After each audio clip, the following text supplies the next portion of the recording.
Hello. Nice of you to be able to join me. All of us. Just wait for some people to drop in. Haven't done one of these for a little while, so we'll see how it goes.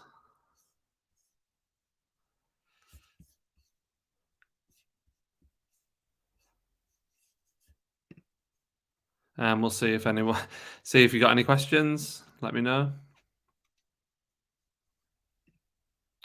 And we'll see if you got any questions. That's cool. That's all working. Just testing that everything was working there, so that's good. Okay, first of all, I'll start by talking a little bit about the channel. Obviously, haven't been using my channel all that much for the last few months. Lots of reasons for that, but basically getting to a point where I'm kind of in a better place in terms of work and life balance and things like that. So trying to just sort of maintain a YouTube channel is really difficult, but ultimately it's I'm getting to a point where I feel like I'm able to manage that again a little bit more. So I'm hoping that live streams going to come back. We got into quite a good groove with the live streams at the back end of last season, and kind of sort of like this time last year when we were going through the sort of the relegation fight and all that kind of stuff. So, and it was really fun, and I really enjoyed doing it. But then things sort of just got too busy with work and lots of other things going on, which I won't bore you with. So yeah, hopefully these live streams will be back. I just thought I'd do a really brief one today, just to chat a little bit about what's been going on. Obviously, there's always tons to go on with Newcastle, and yeah, we'll see. Hi, Jan. Nice, or Jan, sorry. Good to see you again. Thank you for tuning in. No, Isak starting.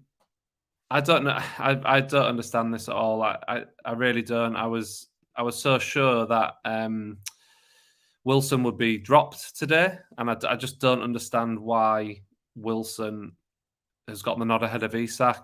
I'm not surprised with Dan Burn starting. I know there's been a lot of talk about throw target in and all that kind of stuff, but ultimately we're playing Man City away, and I just don't think you can throw a target into a game when he hasn't played for months and months and months. So I don't have an issue with that. Obviously, looks like Cher is injured and not ready to play, which is a shame.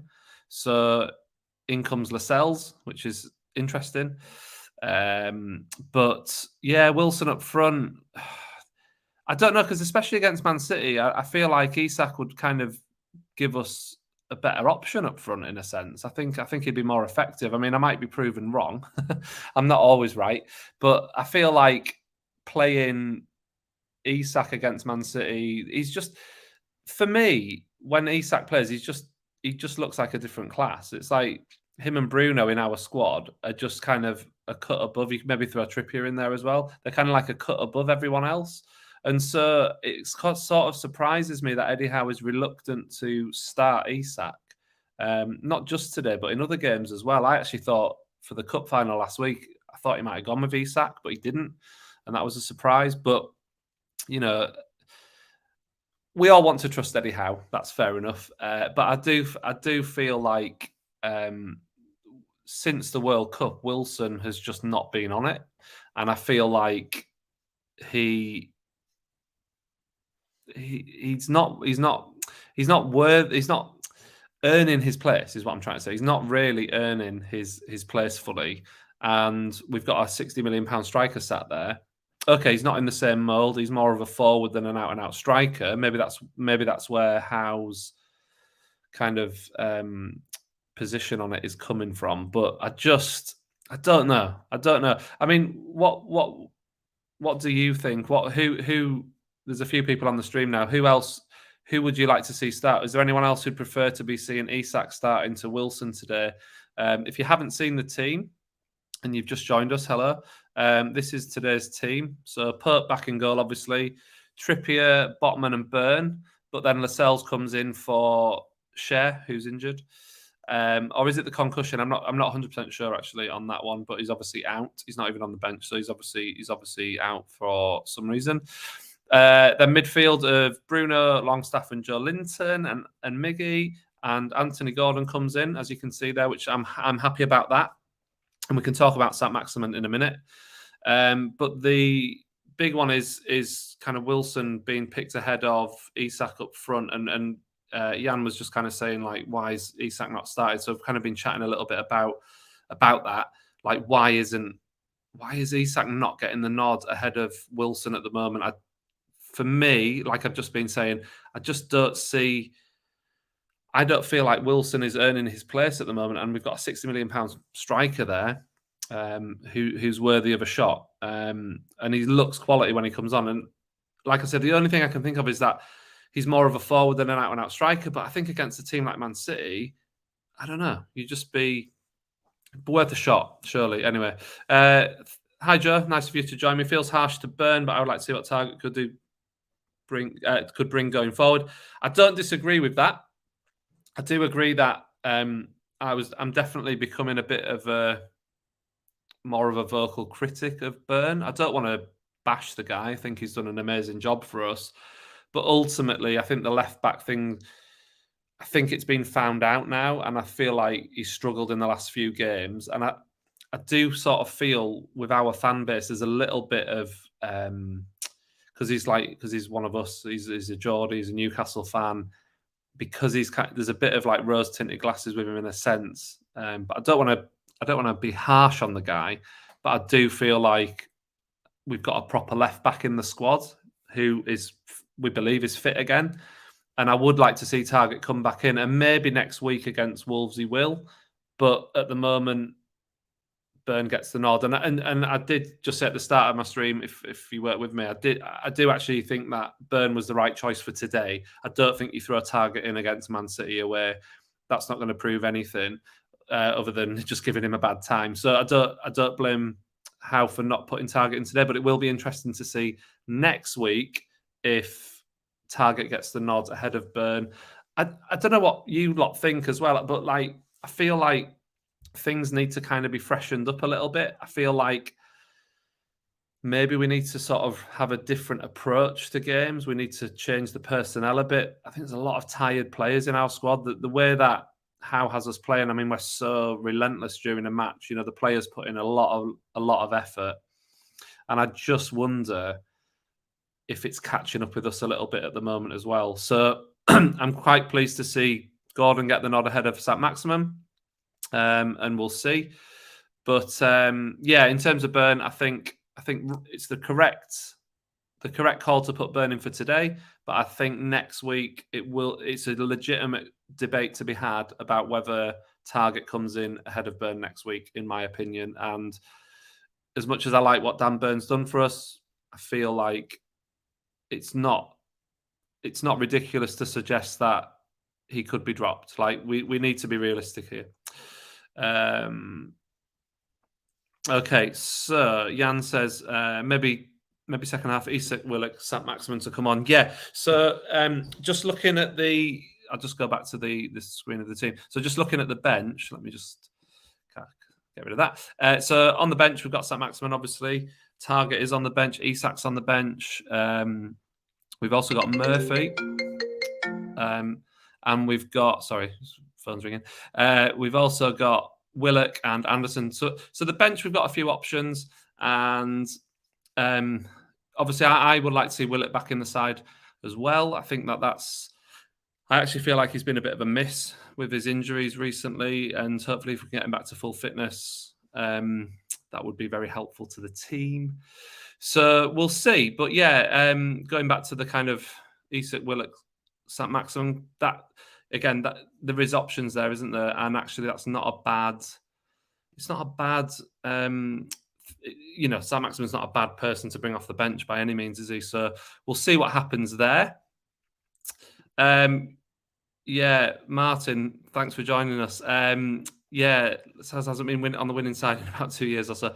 I guess he's not played loads. I mean, obviously for about a year, he's not really played that many games. But yeah, I take your point. Ultimately, we need to strengthen the squad.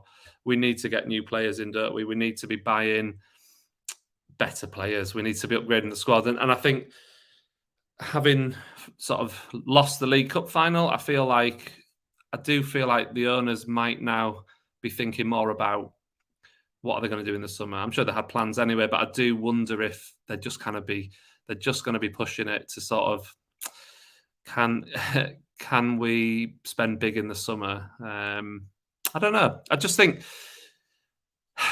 the financial fair play thing. I have to hold my hands up and say I just don't understand it, because whenever we are linked with someone, it's like, oh, financial fair play. But then there's other teams out there. Obviously, Chelsea's a big example, but even like people like Forest, teams like that who are spending an absolute fortune. It's like, how are they doing it? And yet, where every time we even are linked with a player, it's like, oh, well, this will have repercussions with the financial fair play. So that kind of concerns me. If anyone can explain that easily to me, I would love it, because I don't understand why. I get the revenue thing, and I'm hoping that there'll be some new sponsors in the summer. Obviously, Fun 88 have to end this summer anyway, so we will be getting a new shirt sponsor next season. So I'm guessing that will be an increase in revenue. But I still don't understand why it's like people are saying, oh, well, with what we've spent so far, we're kind of on the limit of what we can do almost. It's like, it just seems a bit, it just doesn't seem to make sense to me. I don't know. Maybe it's just me, but I don't understand why we can't just go out and buy a lot of players and spread the payments and all that kind of stuff, and kind of really push on next season. So I don't know. Anyway, I mean, I feel like this is like a bit of a line in the sand as well this week with the, or particularly after we've played Man City. I'm personally not expecting anything from today's game, but you never know. We are difficult to beat, and it's just whether we can score. But I feel like after the Man City game, I feel like it's a line in the sand, and like the whole club can just focus on the rest of the season. And I don't want people to be like really disappointed with the season, because I feel like even if we finish in the top 6 or 7, that's still a massive jump from last season. But because of the way the season started, it feels like it's a bit of a letdown. And I can see both points of view there, but I do feel like if we miss out on Champions League, then that's a real shame, because I feel like there's a big opportunity there. But ultimately, our squad just isn't really, if we're honest, our squad isn't really at Champions League level at this point in time, and we're hoping that they overachieve this season so that we can then sneak into the Champions League and then use that revenue to improve and attract really, really good players. So, like I say, it's kind of like the old thing with, like, just if you take a 90-minute match of football, it's like the Leicester game last season. I was remember, it was a dreadful match. We played really badly. It wasn't great at home.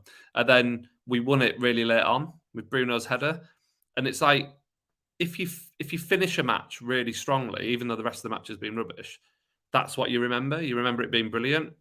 Whereas if you start off really well and then have concede an equaliser or something in the last minute, that feels dreadful. And I feel like our season is potentially being a bit like that. Like, we started off so well, but if we don't finish strongly, that's what people are going to remember. And I feel like it's kind of just, it's the nature of humans, isn't it? But I feel like that is just, I just don't want it to happen. I do hope we finish on some sort of high, because I feel like we deserve it, and the players will deserve it. They don't deserve it if we're all feeling disappointed at the end of the season, even if we finish in like the top 6 or something. We'll see. It's just the way seasons go. But we've got a real opportunity, because there's no more cup competitions for us, so we can really just focus on the league, get today out of the way. Whatever we get today. If we can sneak a point or whatever, a bonus. If we don't, we can just, like I say, line in the sand, move on, and we can just go from next week against Wolves and just try and get in that top 4. And if we can't get in the top 4, get in the top 6. And yeah, and that's it really. Joe says best bench can remember this season. Yeah, I feel like it's about as strong as it can be, minus obviously Cher being out and what have you. But not that Cher would be on the bench, but there are options on the bench, which is good. Although we're playing a very tough opponent today, so I mean, give me your score predictions for today, everyone. Yeah, let me know. Do you feel like we're going to sneak a point? Do you feel like we sneak a win? I don't have a great feeling about today. I just feel like we're just in a bit of a dip at the moment. I feel like we'll come back out of it again. I don't feel like this is permanent. I feel like it's just the start of this year has been tricky. This is our bad run, but I feel like it will come good again. But I don't think it's going to be today. But I'd love to know what your score predictions are. Martin says Pope trips Burn, Botman target. Yeah, that is the other thing. He could have put Burn at centre back, couldn't he? And brought Target in. The only thing with that is I think he's wary of bringing Target in. Man, not that Lascelles has played loads of football either, has he, to be fair? But I think he's probably thinking Target hasn't played, obviously, much at all this season. But yeah, like I said, the argument's the same for Lascelles, isn't it? So one of them had to come in. So maybe you've got a point there, Martin. I don't know. But I feel like with the way City play, maybe Target would be more unfair on him to be exposed. I don't know. Willock, Bruno, Joe Linton. I feel like Willock is maybe not fully match fit yet, and maybe that's why.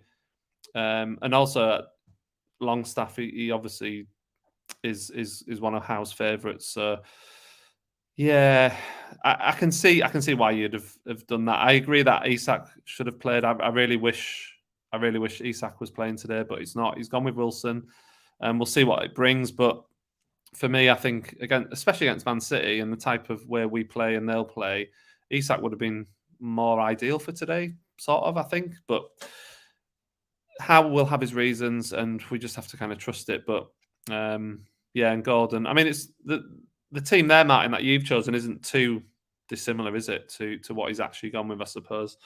Gordon is playing. It's just Wilson and Target, isn't it? That's kind of the two that you've changed. So, and Burns' position, obviously, but yeah, it's kind of the team almost picks itself at this point, doesn't it? I've been saying all season, really, we don't have a. I mean, we all know this at this point, but we don't have a great squad. We've got a good first 11, and then we've probably got another good 3 or 4 players on top of that. And then once we get beyond that, there's not really much there, and it is a bit of a cliche as well at this point. But like, it is a process, and we have done a lot within a year and a half, and. That doesn't mean we can't be disappointed if we fail in a cup final, or that we shouldn't be disappointed if we miss out on the Champions League. But we do also have to remember that the progress has been swift, and we couldn't have asked for any more at this point in since the takeover. So it's just one of those things. Jan says Longstaff needs a rest. I agree. I think there's a few players who could just do with a rest, and I feel like this is why when I talk about the squad, we're not there yet, and we don't have the players to give players a rest. We just don't have the capacity to drop people like Longstaff for a game or two to give them a rest, because the people who come in just aren't up to the same standards. So I don't know. It's frustrating, but again, like I say, it is a process, and it will get better, and next season our squad will be stronger, and we just have to hope that the players can kind of come back together this season and kind of have one last push towards those European places. Just remember, the other teams up at the top they've got bigger squads and better squads, but they will be playing lots of more football. They'll be playing midweek, so that's to our advantage. We just have to see. We just have to see what we're doing. And if we can just focus on ourselves and try and get in that top 4, and if we miss out on the top 4, make sure we're in the top 6 so that we get the Europa League. I don't really want the Europa Conference. Obviously, if we got it, fine, but really we want to be in at least the Europa League, I think. But if we could sneak that Champions League spot, it's going to be a tough ask from this point, though. I really think we're going to find that hard at this point. Yeah, I'd take a point today, 100%. You believe Howe does not want to drop Wilson? Not good. Yeah, he clearly sees Wilson as his first choice forward at this point, and whether he just hasn't figured out what to do with Isak yet, I don't know. Like, obviously, Isak is a bit more flexible in where he can play. Like he can play out wide. He can play as a forward off a striker. But I would really love to see Isak in the team regularly. I think he should be starting at this point because for me, when he came on in the cup final last week, he looked great. The way he can just take players on, he looks so smooth and sort of like he looks like a really sort of classy footballer. And I think I want to see him in the team. We'll see. Joe says, not sure what we're going to do when Mahrez, Bernardo and Alvarez come on. An hour loss, I reckon. Yeah, I mean, look, Man City, they have such a strong squad. I know that they haven't had, by their standards, an amazing season, and that there are a few issues in the squad, and it doesn't seem like the happiest camp at Man City this season. But they're still good, and I think the thing with Man City is because they've been there before, they're just starting to find their groove again. And I personally, I think that Man City probably win the league, but I don't know whether Arsenal can. I don't know whether Arsenal can keep it going all till the end of the season. But it's going to be a good title race, I think.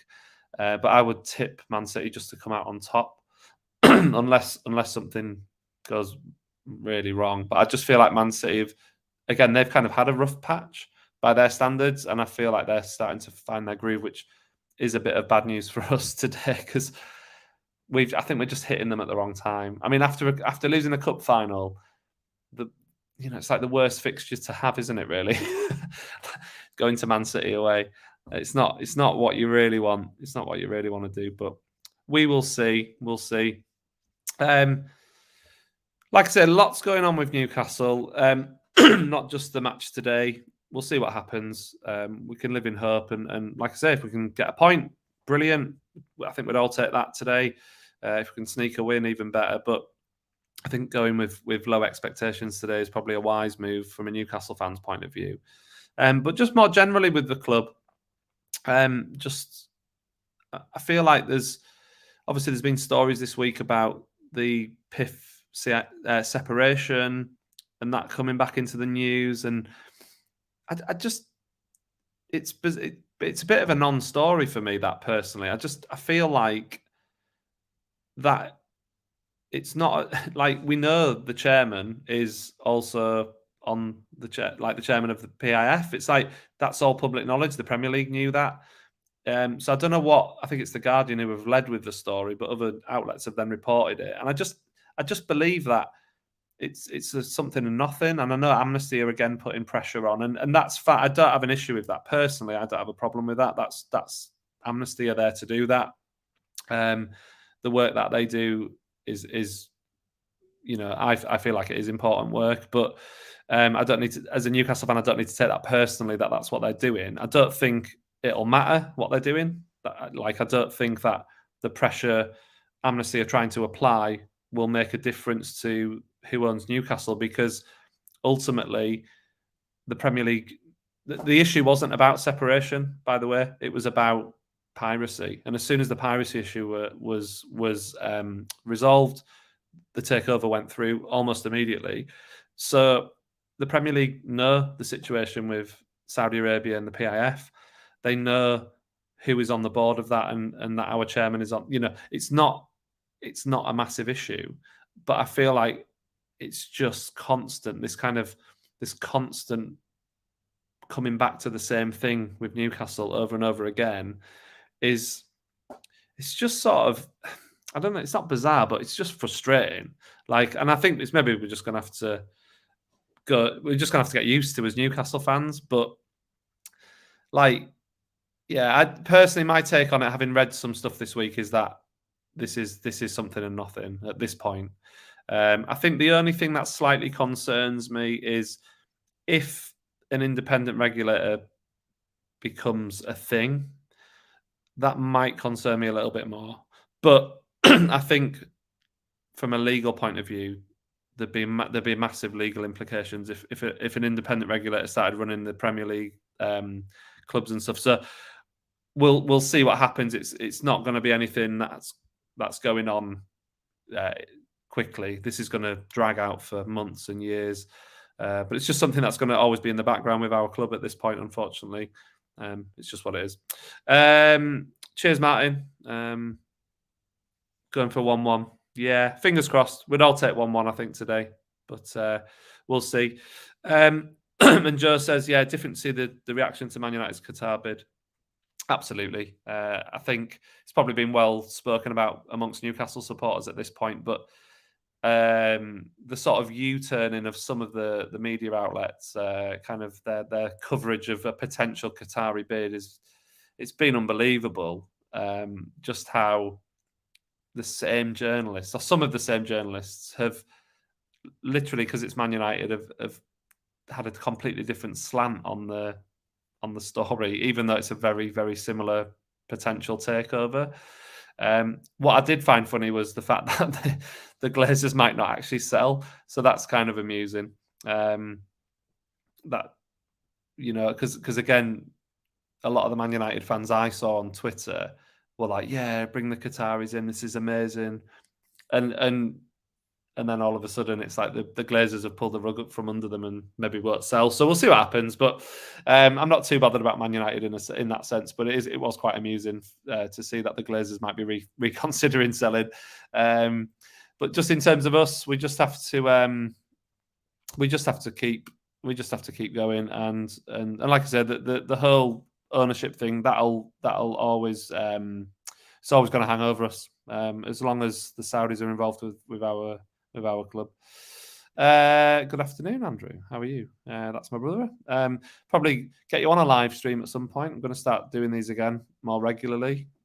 Like I said at the very start, when there was only one or two people here, I've kind of had a really busy sort of last 9-10 months. So I've kind of not done as much YouTube stuff as I want to do, but I'm definitely in a position where I'm starting to feel like I can start doing more stuff. So the live stream's hopefully going to come back more regularly. Going to start putting some videos out and just see how it goes and try and keep growing the channel because I've really got into the groove with the live streams and really enjoyed doing them. And my brother would join me and my dad and stuff. So, and I'd also quite like some of you lot as well.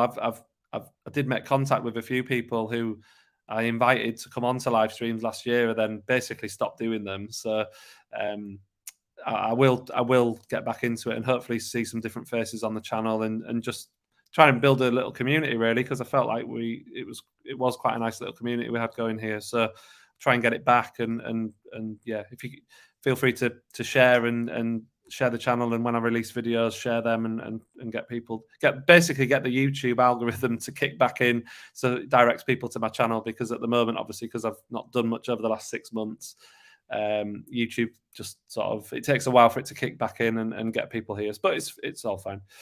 Joe says he would love it if the Glazers stick about. I think we could all agree with that. Yeah, so listen, it's been nice chatting. I've not done this for ages, so it's been good talking about Newcastle. Like I say, I'll put the team up one more time. That's the team for today to face Man City. Kicks off in about 15 minutes time. Pope back in goal, obviously.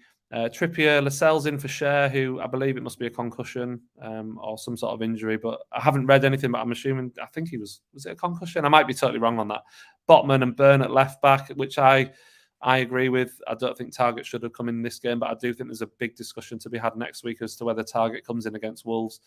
Then Bruno, Longstaff and Joe Linton, and then Miggy, Gordon and Wilson as kind of the attacking three.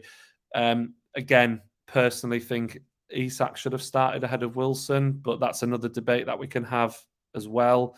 But good luck to Callum Wilson today. Hope he scores a hat-trick and proves me wrong. But yeah, I'd have liked to have seen Isak in, basically. We'll see how we get on. Jordy Jack, glad you're back. Thank you so much, Jack. Like I've just said, hoping to start doing these things more regularly again, start to build the channel back up. And yeah, just get that YouTube algorithm kicking back in, because it's a bit of a pain when you don't do stuff for a while. YouTube doesn't like it, so I'll just try and be consistent and yeah, we'll get back to kind of regular live streams and videos and stuff. So thanks for all the messages. Thank you for watching. If you've just been watching and not commenting, that's fine. But thank you for joining me. And let's see how we get on against Man City. And I'll probably have some reaction to that later on. And yeah, hope you all have a good day, and I'll see you all later.